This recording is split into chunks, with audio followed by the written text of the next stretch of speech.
On this edition of Campus Report, we'll take a look at how proposed budget cuts will affect the free bus pass for UNM students. We'll also take a look at how people want to spend their tax refund. All this and more on Campus Report. Local coverage. Student perspectives. At the University of New Mexico. From the KNME studios, this is Campus Report. Hi, I'm Adrian Doerfler. And I'm Melissa Wike. UNM's free pass deal for students and employees may soon lose its funding. The proposed budget cuts will go before the House on February 12th. If they pass, the program of free rides will be eliminated and thousands of riders will have to pay for rides on the transit system. Nikka Peralta has more. Proposed legislative budget cuts could soon mean an end for UNM students' free ride with the City of Albuquerque's transit system and the Rapid Ride. The Legislative Finance Committee is proposing to cut all of its funding to the program, meaning students may soon have to pay out of pocket for a service they currently receive for free.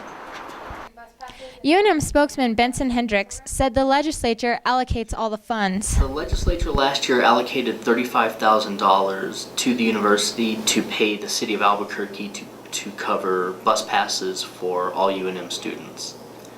The university then kicked in $30,000 a little later to pay for staff and faculty bus passes. UNM student Danny Hernandez says if the program is revoked, the effects will be seen not only on UNM campus, but on the environment as well.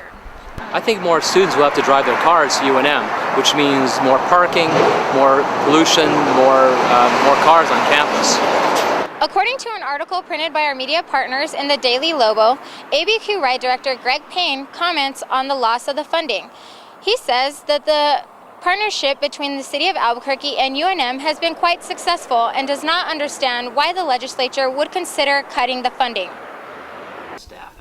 Hendricks says the use and demand of the program is all in the numbers. 7,000 bus passes were given out, and there have been over 500,000 boardings.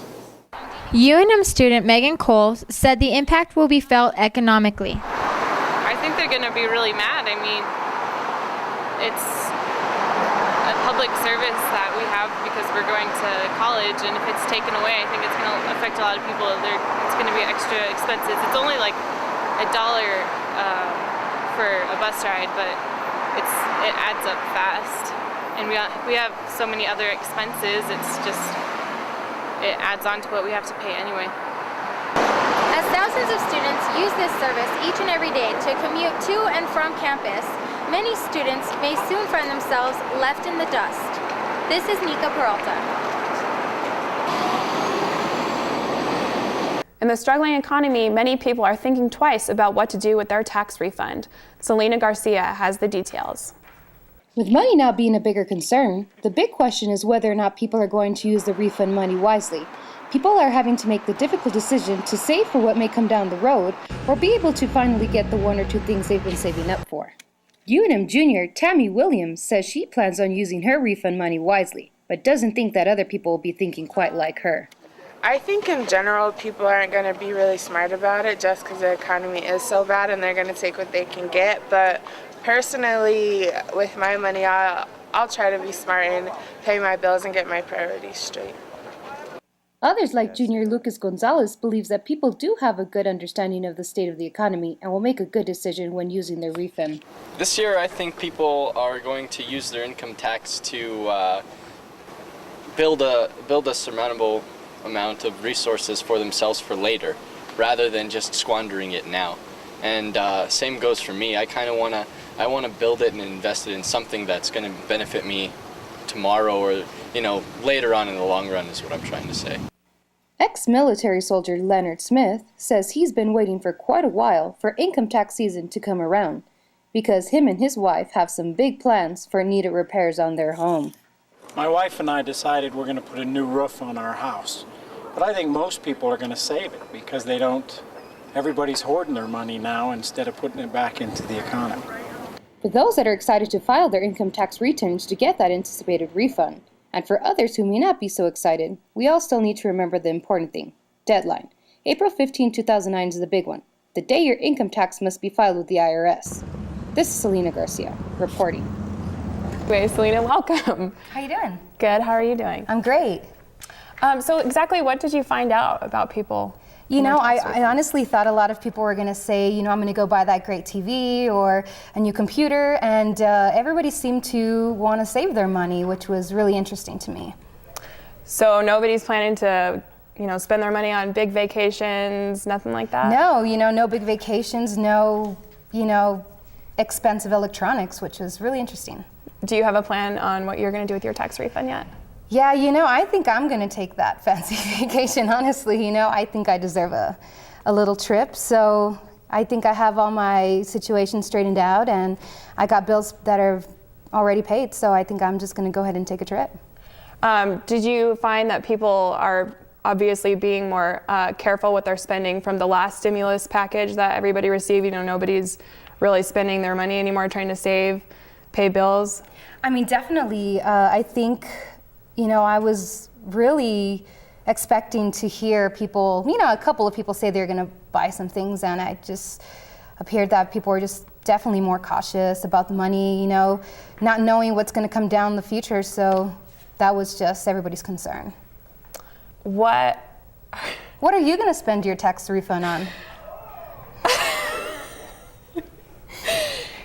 You know, I think I'm actually going to save it as well. I think that people have the right idea when they're thinking about saving their money. You know, well, if you change your mind, maybe you can take that trip with me. Okay. We'll have a good Thank you. girls' night out, huh? Thanks for joining us. Just as an artist would plan the next masterpiece, a gentleman plans what he'd wear for the day. With the right help and understanding, you'll not only have a professional look that will be remembered, but be unique in your own sense as well. Frank Morganti has the story.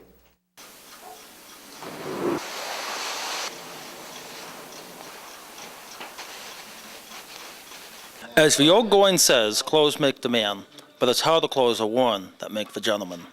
Everyone is built differently, and that makes one unique. Therefore, the clothing that a man chooses should help express him as an individual. Haberdasher Jess Blea states how certain patterns can work for different individuals. I think a gentleman who's so tall that he's concerned about his height, I would probably try to stay away from stripes. I think a tall man looks really well in plaids or anything solid. I think an average height guy can wear just about anything. I think stripes are very flattering. Stripes can make a heavier man look thinner as well. Designer Alan Flusser has quoted numerous times, "Think of your face as a portrait and the shirt collar as its frame." Blea explains what is meant by that quote. The first thing to remember with collars is that the wider the spread, the more formal the shirt. Now, having said that, somebody with a really long face, I think, can wear a spread collar very well. Average face, much like average height, I think you can wear just about anything. And somebody with a very round face, you might want to stay away from a real spread collar because it'll emphasize the horizontal. Not only are men shaped differently, but there is an array of colors they come in as well. I think people with darker skin can carry some of the earth tones quite well. Summer tans, camels, taupes, light olives. What would you suggest for light-colored skin gentlemen? Probably dark clothing, you know, dark hair, dark clothing probably works the best.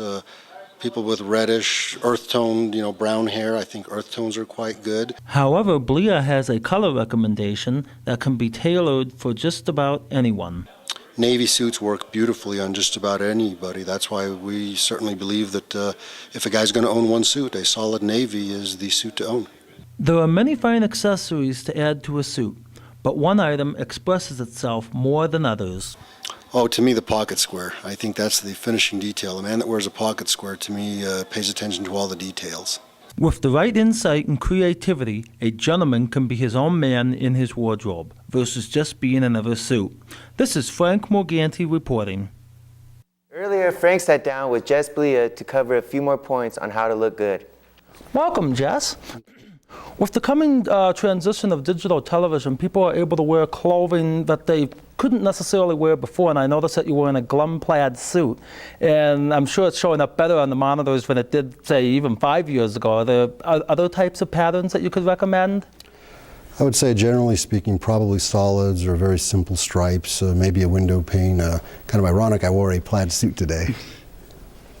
In the package, I had discussed a little bit about collar styles, and if you could touch up on the situation of narrow face, wide collar, wide face, point collar, that type of situation. Sure. I think that somebody with a long face, probably a spread collar is best. Somebody with a round face, maybe a straighter collar. Generally speaking, though, I would say that the collar that you and I are both wearing today is safe for everybody, middle of the road, medium spread. Mm-hmm.